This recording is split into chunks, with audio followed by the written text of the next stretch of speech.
Fayyisana addunyaa ulfina sadhiisee teessoo isaa gad dhiisee dhufee biyya lafaa Yesuus dhalatee fayyisana addunyaa ulfina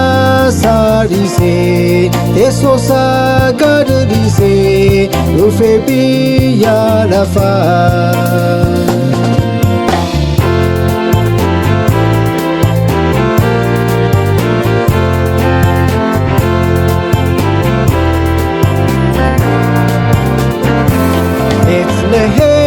Betlehem Efrata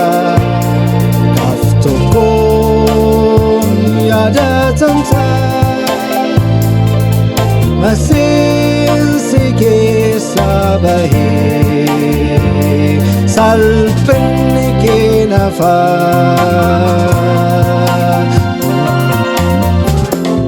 Ajoosaan akka dubbatame Durbi fayyisaa ulfooftee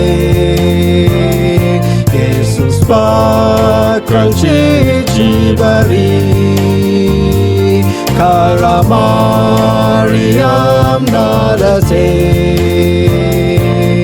Masiih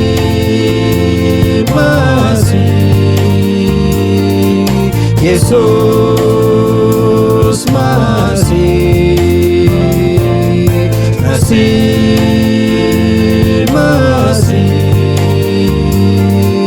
Yesus Masih.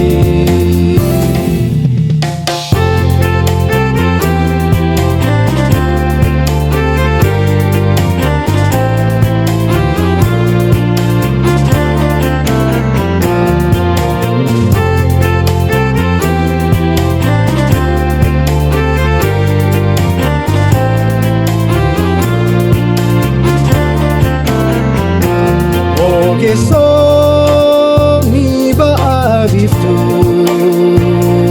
urjisa fagoo targanii mucichaaf sagaaduufi gaadii gugguufanii ixaanaaf warqee fidanii Fayyisar kafurani karaa gammachuun guutamin okubaa isaaf kennanii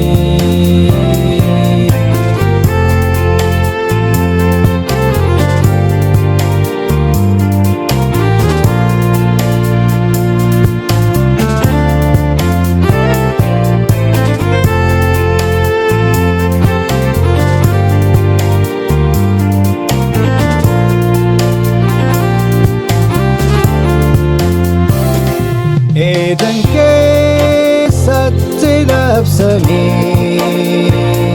fayyisaan akka dhalatu mataa diinaa buruqsee namoota kan furu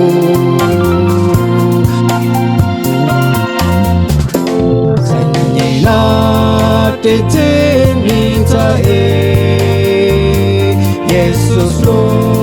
dhufee dhalatee cancalaa garbummaa keessaa